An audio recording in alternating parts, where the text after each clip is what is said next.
I'm truly excited to be here. Thank you. And this little hiccup actually dovetails very nicely with my field, since I'm from the enemy lines, considering the earlier comments of Dr. Melloy about 1517. So, of course, this was bound to happen to an Ottomanist. So, okay. Although, you know, again and again, in every single work that I wrote, I stay away from the conquest. And for very sensible reasons, if you ask my question. Okay, now, yes. The Ottoman conquest of Egypt and Syria in 1517 dominates the historiography of Ottoman-Mamluk relations.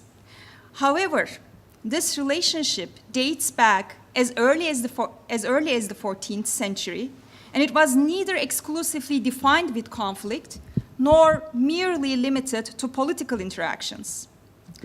This paper, this presentation, uses the letter of an Ottoman army member who fell captive to Mamluk forces in 1486 to study the richness of Ottoman-Mamluk interactions.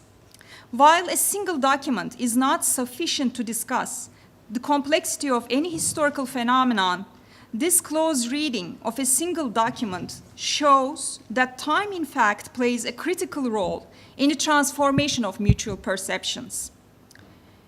In contrast to post-conquest representations of allegedly long-lasting Ottoman superiority over the Mamluks, this captivity narrative, composed 3 decades before the conquest, provides an alternative insight. It unearths the pre-conquest Mamluk perceptions of an Ottoman military member who is not convinced of an inevitable Ottoman victory. It also provides a glimpse into the extent of the social and educational networks between the Ottoman and Mamluk lands, whose significance has been often overshadowed by the dominant narrative of warfare and conquest. This letter privileges us with a brief captivity narrative of the type, often classified under the autobiography genre. Recently, scholars conclude that autobiographies and self-narratives indeed existed in the Islamic world, as well as in the broader Eastern world. Although examples appeared in divergent formats, followed a different trajectory, and possibly served different purposes than their European contemporaries. Another remarkable quality of this document is that it concerns the experience of a Muslim captive in the hands of Muslim captors. An awakening interest in captivity narratives and slavery accounts often concerns cases of non-Muslim captives in the hands of Muslim keepers, or vice versa. The emphasis on such cases reinforces the misleading idea that the history of Mediterranean basin has been one of ideological warfare between Christianity and Islam predominantly. As illustrated in this case, the Mediterranean basin was not necessarily a stage where only the ideological rivalry between Muslim and non-Muslim powers played out. The conditions of Muslim captives in Muslim hands should be studied and incorporated into the larger field of Mediterranean studies in order to present a more variegated perspective of both the Mediterranean basin and the larger Islamic world. The captive narrator, who does not reveal his name, was captured during the Ottoman-Mamluk War that lasted from 1485 to 1491. At the time, the Ottoman ruler was Bayezid II, while the Mamluk Sultan was Sultan Qaitbay. During this period, neither side inflicted a conclusive defeat on the other, although each occasionally gained the upper hand. The Ottomans suffered a major defeat in a disastrous battle near Adana on March 15, 1486. The letter's author was among the prisoners the Mamluks carried back to their capital, probably along with the Ottoman commander-general of this campaign, Hersekzade Ahmet Pasha. The captive tells the story of his captivity in a letter. His personal story is interspersed with information containing intelligence. The letter is presumably addressed to a high-ranking member of Ottoman administration, if not to Bayezid directly. He describes he describes in vivid detail how he was transferred to the Mamluk capital. The captive thought he would die from his wounds and demoralizing conditions, yet his friends in Cairo intervened on his behalf and talked to the Katib es-Sir, Ibn Musthar, in order to improve his conditions. According to the letter, he had made these friends at least 33 years earlier, if not more, while studying in Cairo as a pupil of Muhyiddin Muhammad bin Süleyman al-Hanifi al-Kafiyeci during the reign of the Mamluk Sultan Jakmak. Strikingly, this famous scholar was also originally from Western Anatolia under Ottoman authority. The prisoner owed the improvement of his imprisonment conditions to another individual, in addition to his old acquaintances. A Mamluk officer who had previously visited the Ottoman court as an ambassador of the Mamluk Sultan also intervened on the captive's behalf. These liaisons positively changed the prisoner's state. He was entrusted to the care of the extremely influential Katib es-Sir at the time and locked in a well-protected and fortified building. The prisoner devotes the remainder of the letter primarily to intelligence regarding morale in the Mamluk lands, the logistics of the Mamluk war preparations, the mismanagement of Ottoman commanders, and an assassination plot against Bayezid's life, as well as reporting his interpretation of these events and suggestions for future strategies. He occasionally adopts a style presenting facts in a cryptic and vague fashion. Remarkably, the prisoner points out the blow that Ottoman prestige took in the eyes of Mamluk public opinion in the aftermath of these defeats. Per the prisoner's report, the Mamluks had previously considered the Ottomans invincible. The prisoner regretfully states that the recent defeats reversed previous Mamluk perceptions regarding Ottoman invincibility and also bolstered Mamluk confidence, a state which the prisoner urges the Ottoman ruler to be cautious against. Intriguingly, the prisoner never hides his preference for peace between the two sovereigns, even while furnishing his ruler with suggestions regarding a successful military strategy. Religion played a role in his arguments for peace, as expected, but surprisingly a very limited role. The faith of Islam, shared by both sovereigns, was never alluded to as a means of unifying the two rulers. He hoped that the Ottoman ruler, with God's help, would achieve peace and should intend to open the pilgrimage roads for the sake of all Muslims, rather than focusing on capturing Mamluk lands or continuing warfare. Peace must therefore be achieved for the sake of Muslim pilgrims.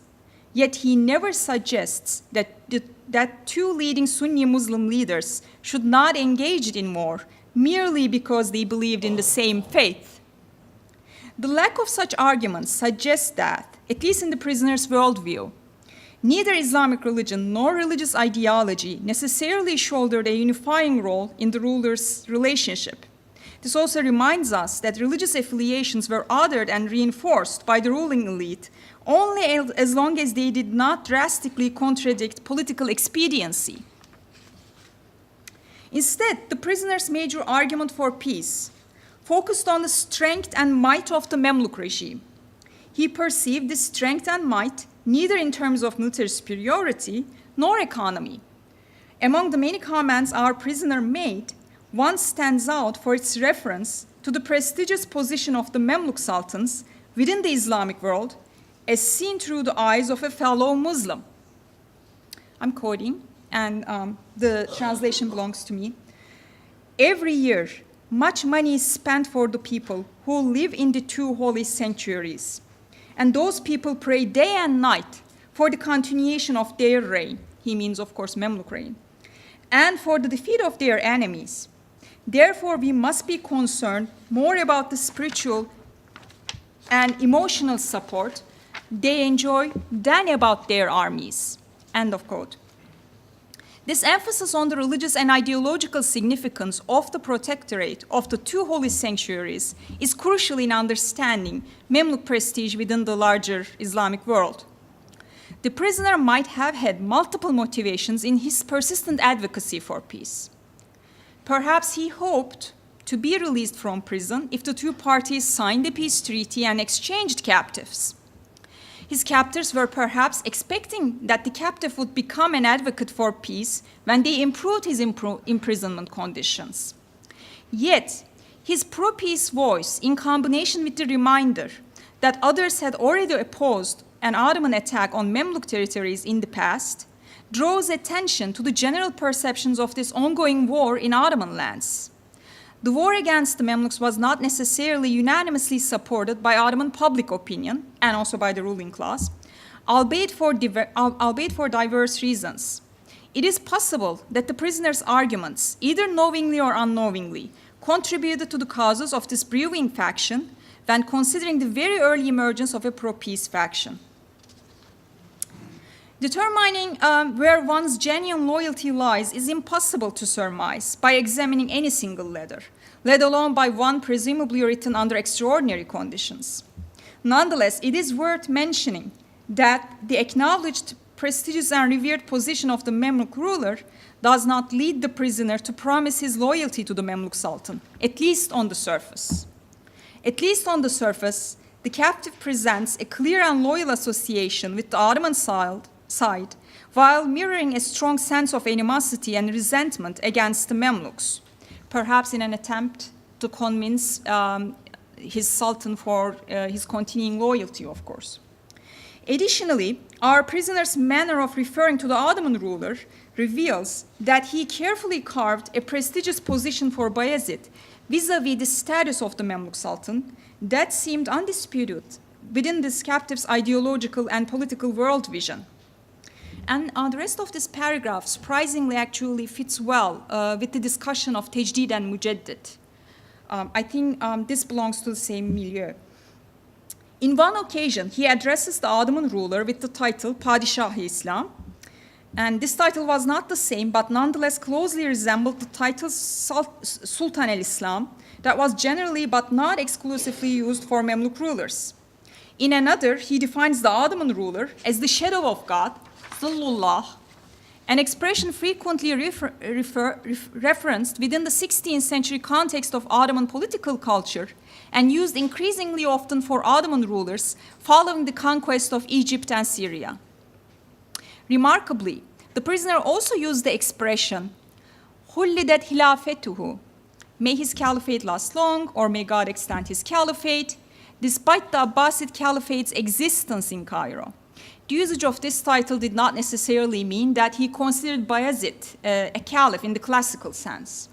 Nor can we ignore that the concept and institution of the caliphate had depreciated in value over the centuries. This special combination of titles nonetheless reveals the focal considerations a subject of the Ottoman ruler felt appropriate in addressing his ruler, particularly at a moment when this ruler was embroiled in a controversial and failing war against the leading Sunni Muslim ruler, who also hosted the Abbasid caliphs in his capital.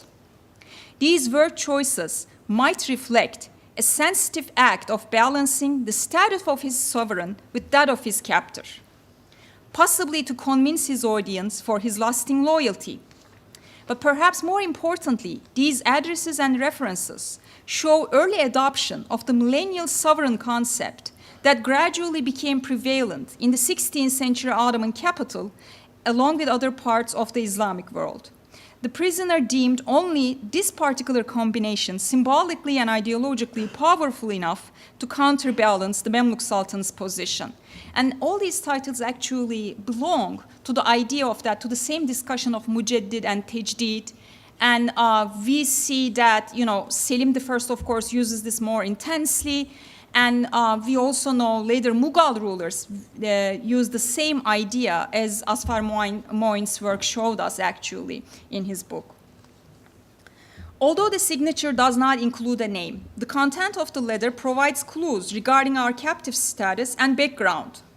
His previous educational past in Mamluk lands suggests that he was not recruited through the devshirme system.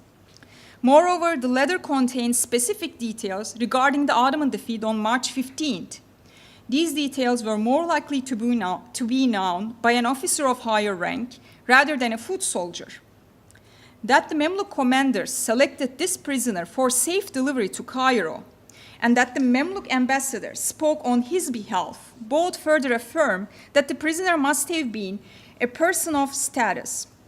Although several documents within Topkapı Palace archive contain lists of prominent officers and administrators who were captured during this war, for now any effort to conclusively identify our prisoner has been fruitless.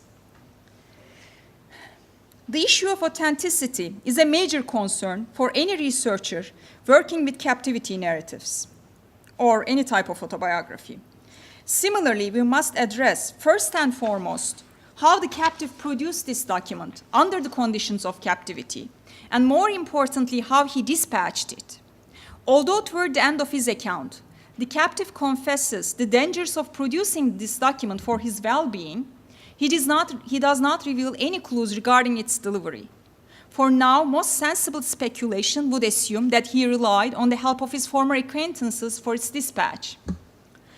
Moreover, the document is a single piece of paper, front and back, featuring legible and consistent handwriting with occasional signs of vocalization. So this is the first part. They gave me this document in 3 photographs. This is the rest of the first front page. And this is the back. This is the reverse.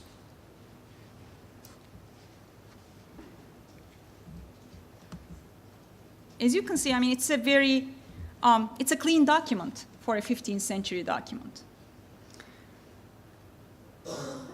The length, quality of content, and lack of signs suggesting either editing or proofreading leaves the impression that the author likely created multiple drafts. Did the prisoner pen it himself or dictate it to someone else? We don't know. It is equally possible that the original document was smuggled out on separate sheets, perhaps, and a scenario which makes sense considering the surrounding conditions. Another scribe might have then either copied or reproduced this entire account on a single sheet. In this case, we cannot ignore the possibility that this hypothetical scribe's editorial efforts and agency might have tainted the prisoner's tale. These questions must remain unanswered, at least for now, but I wanted to share these with you just to show that they have been on my mind and they will probably stay on my mind for some time. Nevertheless, the detailed references to individuals, events, locations, dates, and connections suggest that the document is too accurate not to be authentic. Despite promising signs for its authenticity, we cannot and should not take the text at face value. There's a second layer of questioning regarding both the reliability and credibility of the prisoner. The rapid improvement of the captive's conditions and lack of any reference to an interrogation by Mamluk authorities both appear suspicious. He provides his audience with a very convincing story regarding his past acquaintances, yet we cannot help but wonder whether the story sounds too neat and perfect. Unfortunately, there is no way for us to gauge the prisoner's reliability, nor is it possible to establish his motives. Yet even if we suspect his account, the manner in which he presented his narrative conveys a message. He assumed that this story, with its emphasis on the diverse networks between the two societies, would bestow legitimacy on his account. If we consider him a false informant, then we should still at least acknowledge the fact that he followed this storyline because such networks were frequent and deeply rooted enough to sound convincing.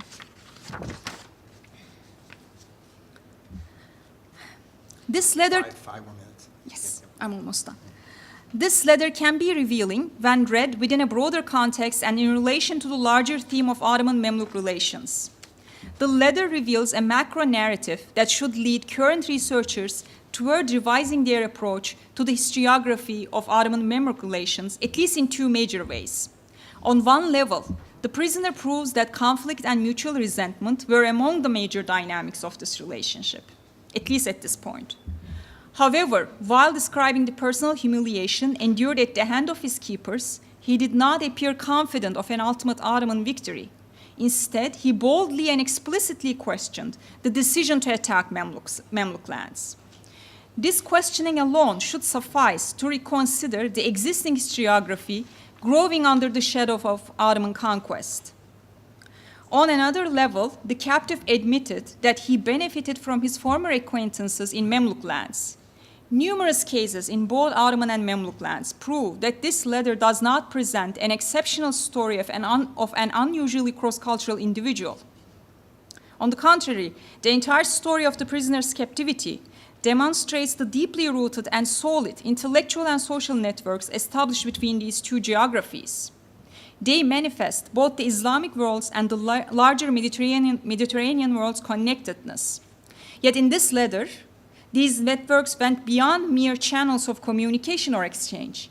They were central to the captive's well-being, if not to his survival. The centrality of his former networks and acquaintances to the improvement of his living conditions in captivity, and perhaps even survival, implies that we cannot characterize the relationship between these two powers, between these two societies, solely as one of conflict and animosity. We must acknowledge the impact of time when examining these nuances over the long and rich history of Ottoman-Mamluk interactions. Time should not be envisioned only as a facilitator or contributor to this conflict. We find that the intellectual exchanges and economic networks were simultaneously expanding and spreading in significance and volume, just as steadily as conflict and competition. And in fact, they already existed before the dynamic of competition became a staple of the engagements between these two sovereigns. A sophisticated sense of the impact of time will remain absent from this geography if post-conquest sources continue to dominate the narrative of these two important Islamic empires' interactions. Thank you.